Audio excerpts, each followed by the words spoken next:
অপরাধীদের নিয়ন্ত্রণ করার জন্য আমাদের রোবাস্ট পেট্রোলিং চলবে, পাশাপাশি ফুড পেট্রোলিং থাকবে এবং বিভিন্ন জায়গায় চেকপোস্ট স্থাপন করা হবে। টার্মিনালে কিন্তু আমাদের কার্যক্রম পরিচালিত হচ্ছে। আমাদের লঞ্চ টার্মিনালে যেরকম ফুড পেট্রোল পরিচালিত হচ্ছে, ঠিক তেমনি ভাবে রিভার রুটেও আমাদের বোট পেট্রোলটা পরিচালনা করা হচ্ছে, যেন কোনো ধরনের কোনো চাঁদাবাজি সহ অন্যান্য অপ্রীতিকর ঘটনা আমরা সম্মুখীন না হই। এর জন্য আমাদের বর্তমানে আমাদের কোস্টগার্ডের যারা আমরা নিয়োজিত আছি, আমরা তো মেইনলি নদী তীরবর্তী এবং উপকূল ভিত্তিক কাজ করি।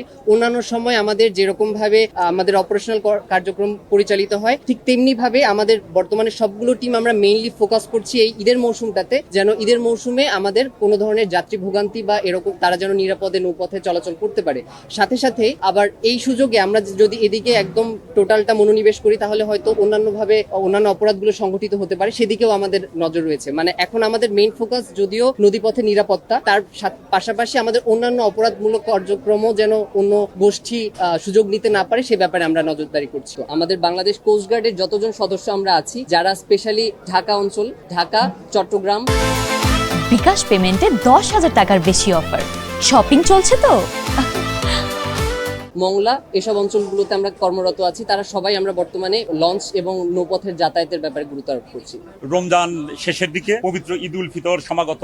এই পবিত্র ঈদ উল ফিতরকে সামনে রেখে বিভিন্ন পেশাজীবী সম্প্রদায় এই মেগা সিটি রাজধানী ঢাকা ছেড়ে তাদের স্ব গ্রামের বাড়ির দিকে ছুটে চলছে এবং এই বিভিন্ন উৎসব আমাদের যে বিশেষ করে এই দুই ঈদের সময় প্রচুর পরিমাণে বিভিন্ন পেশাজীবী মানুষ এই রাজধানী ঢাকা ছেড়ে বলা যেতে পারে একই সময় অল্প সময়ের মধ্যে গ্রামের দিকে ছুটে চলে। এই সময় আমাদের বিভিন্ন লঞ্চ ঘাট বলেন, বাস টার্মিনাল বলেন, রাস্তাঘাট প্রত্যেকটা জায়গায় বড় একটা কনজেশন একটা তৈরি হয়ে যায়। আমাদের যে পরিমাণ চাহিদা থাকে সে পরিমাণ দেখা যাচ্ছে যে আমাদের যানবাহন নাই। এই সময় নতুন নতুন কিছু অপরাধীদেরও তৎপরতা দেখা যায়, যেমন আপনার চাঁদাবাজ, অজ্ঞান পার্টি, মলম পার্টি, ছিনতাইকারী, তাদের কিন্তু দৌরাত্ম বেড়ে যায়। কাজেই এই ঘরমুখো মানুষ যাতে তাদের প্রিয়জনদের সাথে নিরাপদে ঈদ করতে যেতে পারে এবং ঈদ করে আবার এই রাজধানী শহরে যাতে ফিরে আসতে পারে, তাদের সেই নিরাপত্তা দেওয়ার জন্য র্যাপিড অ্যাকশন ব্যাটালিয়ন তৎপর। এবছর ঈদকে কেন্দ্র করে র্যাপিড অ্যাকশন ব্যাটালিয়ন 3 স্তর বিশিষ্ট নিরাপত্তা ব্যবস্থা নিয়েছে। এই শুধুমাত্র ঢাকার শহরে গুরুত্বপূর্ণ যে পয়েন্টগুলো আছে, ধরেন সদরঘাট, হায়দ্রাবাদ, শ্যামপুর, সূত্রাপুর,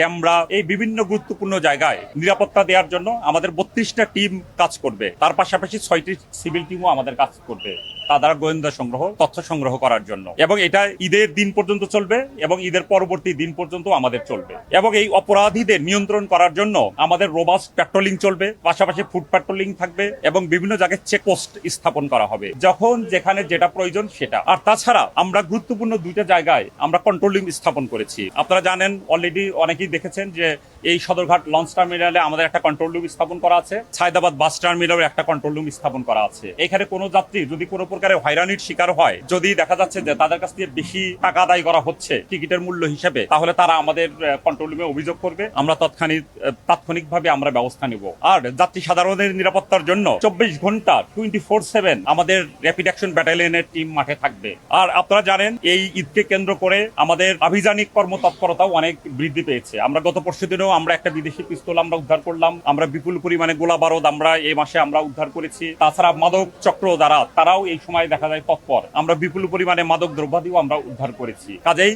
আমাদের যে জনসাধারণ যাতে নিরাপদে ঈদ উদযাপন করতে পারে, তার পরিবারের প্রিয়জনদের সাথে সাক্ষাৎ করতে পারে, তাদের যতটুকু নিরাপত্তা দেওয়ার প্রয়োজন, অন্যান্য আইন শৃঙ্খলা রক্ষাকারী বাহিনীর পাশাপাশি র্যাপিড অ্যাকশন ব্যাটালিয়ন মাঠে থাকবে সব সময়। একটা নিউজে আমি দেখলাম প্রায় 2 কোটি লোক ঢাকা ছাড়বে। এই বিপুল সংখ্যক জনগোষ্ঠী যখন ঢাকা শহর থেকে গ্রামের দিকে চলে যাবে, তখন ঢাকা শহর কিন্তু খালি হয়ে যাবে। এই সময় কিন্তু বাসা বাড়িতে চুরি তৎপরতা দেখা দেবে, বিভিন্ন সময় দেখা যায় ছিনতাই ডাকাতি হতে পারে, যেহেতু জনমানব অনেক কম থাকবে। এই বিষয়টা বিবেচনা করে আমাদের গুরুত্বপূর্ণ জায়গাগুলোতে রাত দিন 24 ঘন্টা, বিশেষ করে রাতে আমাদের তৎপরতা অনেক বেশি থাকবে, যাতে এই ধরনের খালি বাসাগুলোতে যাতে চুরি যাতে না হয়, সেই বিষয়টা আমরা অত্যাধিক গুরুত্ব সহকারে দেখব। আমাদের যে গুরুত্বপূর্ণ যে 2টা জায়গা, একটা হলো আপনার এই সদরঘাট লঞ্চ টার্মিনাল, আর একটা হলো হায়দ্রাবাদ বাস টার্মিনাল। এই 2টা জায়গায় কিন্তু আমাদের কন্ট্রোল রুম স্থাপন করা হয়েছে এবং কন্ট্রোল রুমে আমাদের সদস্য কিন্তু 24 ঘন্টা থাকবে। কেউ যদি দেখে যে তার কাছ থেকে বেশি ভাড়া আদায় করা হচ্ছে বা সে কোনোভাবে হয়রানির শিকার হচ্ছে, তাহলে তৎক্ষণাৎ আমাদের কন্ট্রোল রুমকে অবহিত করবে।